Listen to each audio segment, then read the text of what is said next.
When people first try my plant paradox diet, they always say the same thing. Why can't I eat my favorite food? Some of the most common ones: peanut butter, diet soda, rice and pasta, yogurt, and beans. If you're a fan of any of these, I've got some good news. They're easy to swap out, and I've got some substitutions that are absolutely delicious. First, peanut butter. You may as well call it lectin butter because it's made with one of the worst ingredients for your health. But these days, there are plenty of healthy, lectin-free alternatives on grocery store shelves. Things like almond butter, walnut butter, hazelnut butter, tahini, which is basically sesame seed butter, and my favorite, pistachio butter.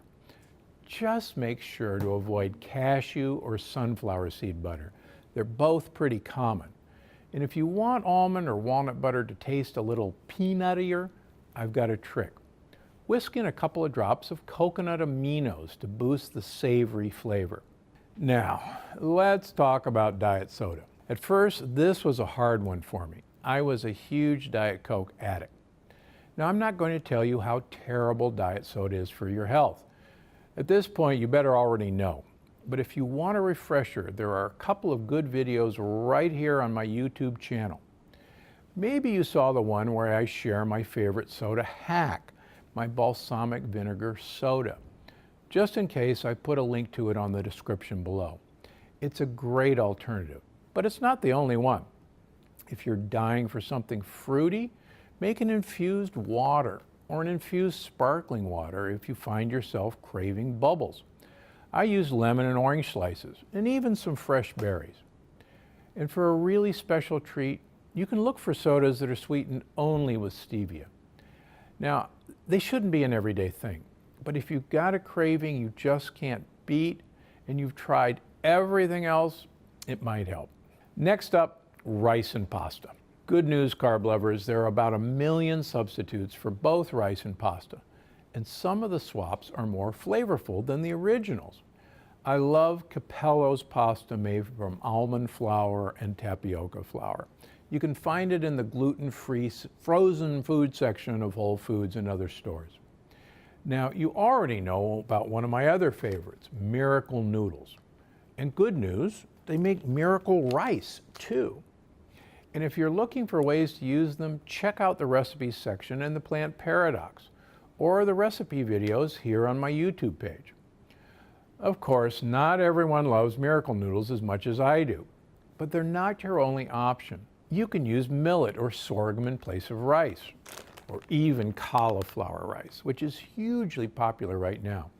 You can find it fresh or frozen in most major supermarkets, even Costco. And you can also make noodles out of any vegetables by spiralizing them or cutting them into thin strips. Maybe you've heard of zucchini noodles, but of course they don't fit in the Plant Paradox plan. Still, the same idea works with beets, carrots, sweet potatoes, even daikon radish. And you can even find some noodled produce at health food stores these days. Here's some beet noodles. These are actually fantastic.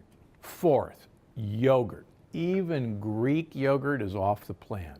That's because the cow's milk yogurt sold in this country has casein A1, a protein that seriously damages your gut.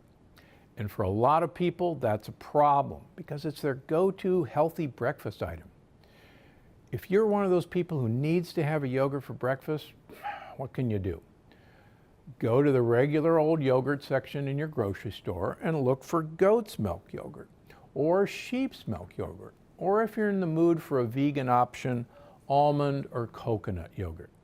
They're pretty widely available, work just like regular yogurt, and are delicious too. Okay, finally, beans. I know we've discussed this one before, but it's worth a reminder, especially for you vegetarians and vegans who are used to getting your protein from beans. Beans are lectin heavy, but it's possible to reduce the lectins by pressure cooking. So if you've got a pressure cooker, put it to use. If not, look for Eden brand canned beans. They come in non-BPA lined cans and they're pressure cooked ahead of time. And if you're looking for a completely non-bean alternative, look no further than pine nuts. If you soak them in liquid, like water or even chicken stock, they get a texture similar to beans.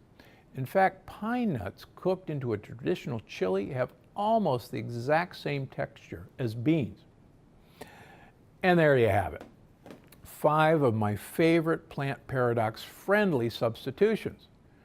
But I want to know what you're struggling with. So do me a favor and leave a comment below and let me know if you're having trouble finding a swap out for your favorite food. It could make it into my next video. I'm Dr. Stephen Gundry, and I'm always looking out for you. Thanks for watching. Click the circular channel icon to subscribe and make sure you don't miss a single video. Click on the left to watch another great video, and don't forget to visit my website for more of my best tips. Because I'm Dr. Gundry, and I'm always looking out for you.